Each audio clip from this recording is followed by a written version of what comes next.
Hello friends, welcome back to CS PsychoFacts, the channel where we uncover the hidden psychology behind human behavior and learn how to master our relationships, our work, and our lives. Have you ever wondered why some people at work drain your energy, test your patience, and make even simple tasks feel like a struggle?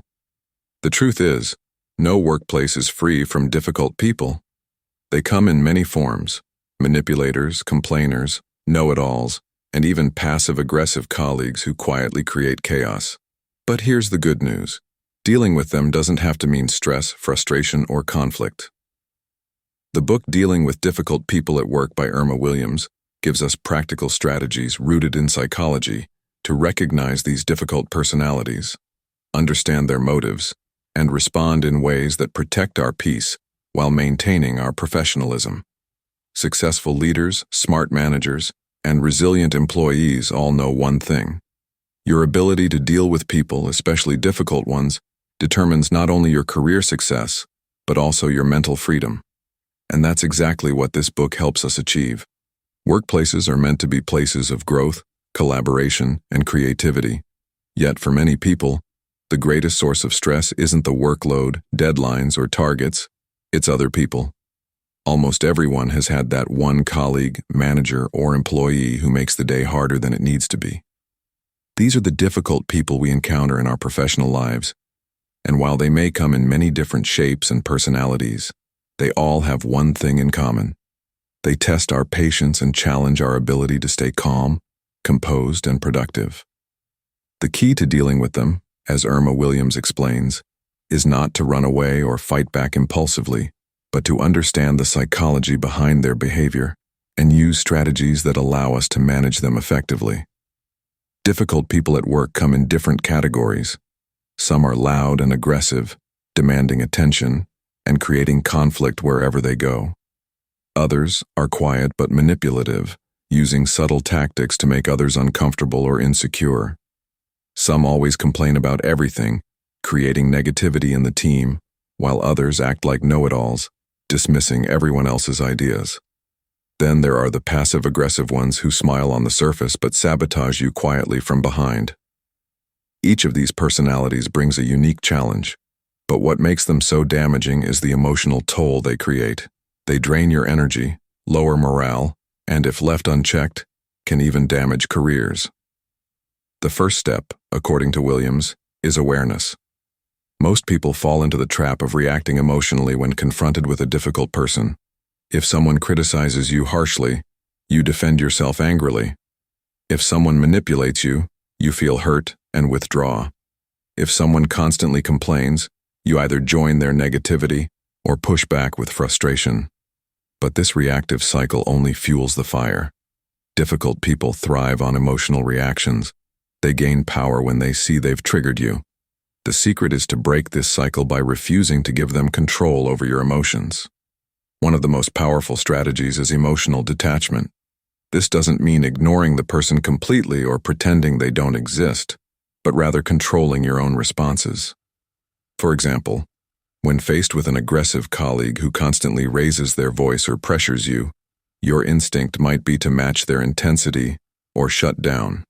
Instead, Williams suggests staying calm, speaking slower, and lowering your tone. This not only keeps you composed but also forces the aggressive person to adjust their own energy. By refusing to get pulled into their chaos, you protect yourself and set boundaries without confrontation. Another common type of difficult person is the chronic complainer. We've all worked with someone who always finds something wrong. The boss is unfair, the project is impossible, the deadlines are unrealistic, the company doesn't care. While occasional venting is normal, constant complaining poisons the work environment and pulls others into negativity. Williams points out that the worst thing you can do is engage by agreeing or trying to argue with them. Instead, redirect the conversation. Acknowledge their concern briefly, then shift to a solution.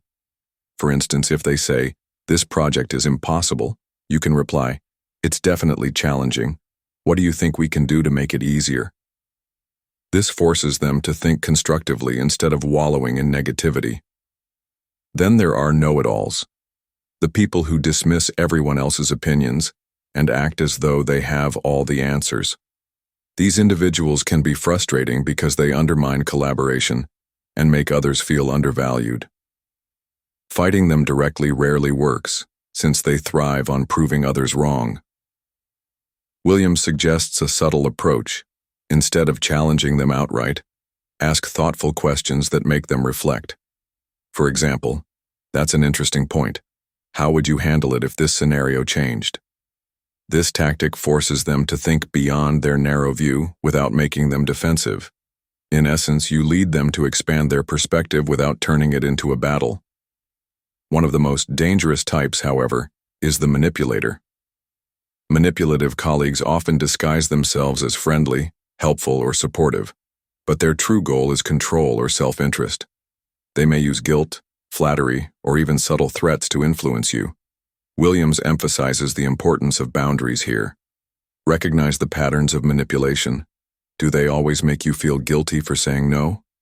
Do they flatter you just before asking for favors? Once you see the pattern, you can protect yourself by calmly asserting limits. A simple phrase like, "I'd like to help, but I don't have the bandwidth right now," shuts down manipulation without confrontation.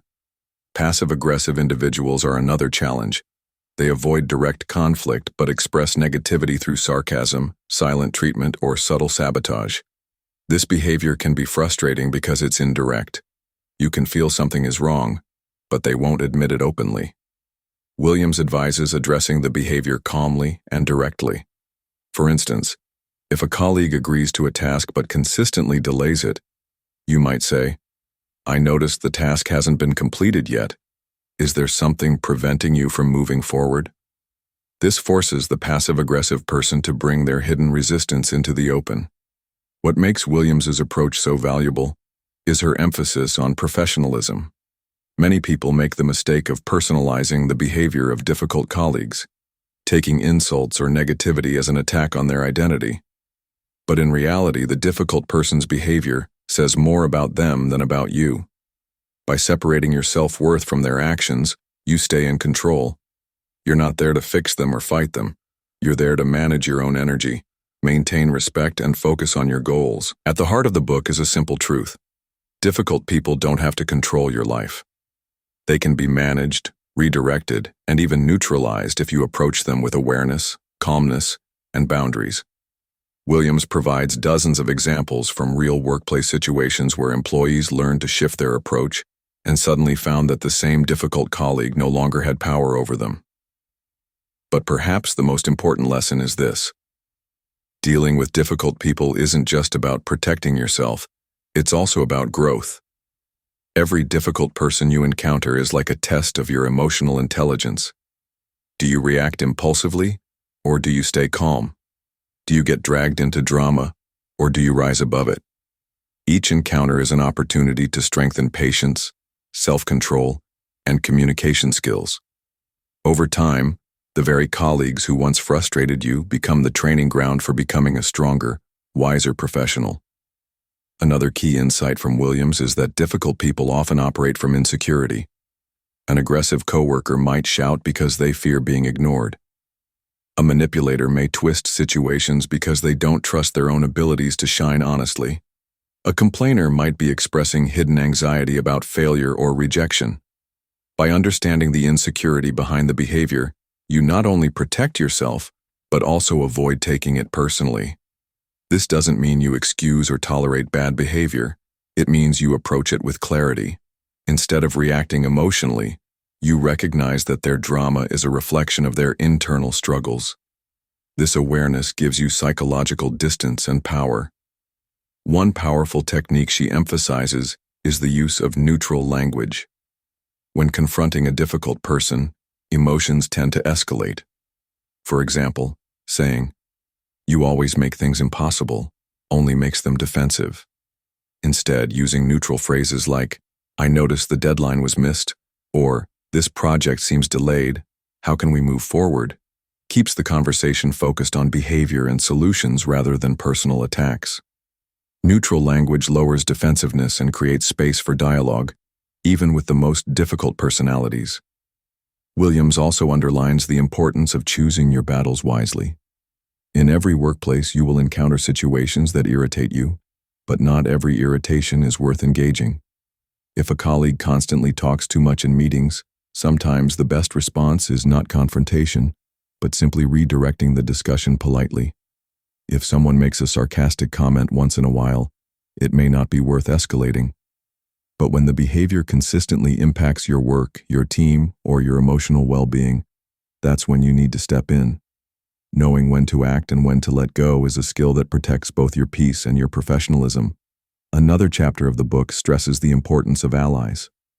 Difficult people often thrive because they isolate their targets, making them feel alone or unsupported. By building strong professional relationships, you create a network that not only provides support, but also balances the influence of toxic individuals. For example, if a manipulator tries to twist your words, having trusted colleagues who know your character makes it harder for their games to succeed. Allies also provide emotional relief. Sometimes simply talking with a supportive colleague helps you regain perspective and strength to deal with challenges. Williams also reminds us that sometimes the difficult person is not a colleague but a boss. This situation is especially delicate because of the power dynamic. An aggressive or manipulative boss can make employees feel trapped. The natural instinct might be to rebel or quit, but Williams advises a more strategic approach. Focus on professionalism, keep detailed records of interactions, and set clear boundaries on what you will and will not tolerate. For example, if a boss tries to overload you unfairly, instead of saying, "This is too much," you might respond, "I can complete task A by Friday, but to also do task B, I would need to move the deadline or get extra support. How would you like me to prioritize?" This reframes the problem logically and puts responsibility back on the boss to make a decision. At the same time, Williams is clear that not every workplace situation can be managed by communication alone. If the environment becomes toxic to the point of harming your mental or physical health, it may be necessary to escalate to HR, seek mediation, or in extreme cases, consider leaving the job. Protecting your well-being is not weakness, it is wisdom. Difficult people can be a challenge, but no job is worth sacrificing your health and peace entirely. Another vital skill discussed is self-reflection. While it is easy to blame others for being difficult, sometimes our own reactions or behaviors may contribute to the conflict. Do we overreact to criticism? Do we interpret neutral comments as personal attacks? Do we shut down instead of communicating openly? Williams encourages readers to honestly examine their own role in workplace interactions. Growth comes not only from managing others, but also from mastering ourselves. By improving emotional intelligence, communication, and resilience, we not only survive around difficult people, we thrive despite them. An interesting psychological point Williams makes is that difficult people often mirror unresolved dynamics from our past. For instance, someone who had a controlling parent may find themselves triggered by a controlling boss. Someone who grew up around constant criticism may be extra sensitive to negative coworkers. Recognizing these triggers helps separate the present situation from old wounds. Instead of reacting unconsciously, you gain the power to respond intentionally. This awareness transforms workplace interactions into opportunities for personal healing and maturity. Another chapter focuses on stress management. Even with the best strategies, dealing with difficult people is emotionally exhausting. That is why self-care is essential. Whether through exercise, meditation, journaling, or simply taking breaks, you must recharge your energy. A tired and stressed mind reacts impulsively, while a calm and balanced mind responds with clarity. Williams reminds us that protecting our mental health is the foundation of managing workplace challenges effectively. She also highlights the role of humor. Sometimes humor can disarm a tense situation and diffuse negativity. For example, if a colleague constantly exaggerates problems, a light and witty remark can ease the tension without confrontation. Humor creates psychological distance and prevents you from getting trapped in frustration. However, it must be used carefully, never to mock or belittle, but to lighten the atmosphere and shift energy. The book concludes with a powerful reminder. Difficult people will always exist. Every workplace, every organization, Every team has them. But how much power they have over your life depends largely on you. By mastering awareness, emotional detachment, boundaries, and communication, you take back control. You become someone who cannot be easily manipulated, provoked, or drained. And as Williams notes, when you reach that level of self-mastery, difficult people lose their ability to control you. They may remain difficult, but they no longer define your work experience. Ultimately, dealing with difficult people at work is more than just a survival guide. It is a manual for personal growth. By learning how to handle aggressors, manipulators, complainers, know-it-alls, and passive-aggressive colleagues, you don't just improve your workplace, you strengthen your own character. You learn patience, resilience, and the art of influence. And in the end, these lessons extend far beyond work. They prepare you to handle difficult people in every area of life with wisdom and strength. And that brings us to the end of dealing with difficult people at work. This book reminds us that we cannot control who shows up in our workplace, but we can always control how we respond. By recognizing the 9 types of difficult people, setting healthy boundaries, and applying calm, strategic responses, we transform conflict into confidence. It's not just about surviving at work. It's about thriving, even when surrounded by negativity. If you found this summary helpful and want to keep exploring books that unlock the psychology of success, growth, and influence, stay with us. Don't forget to like this video, share it with someone who needs these insights, and subscribe to CS PsychoFacts for more powerful book summaries that change the way you think, work, and live. Remember, every workplace has difficult people, but with the right mindset, you'll never let them have power over your peace.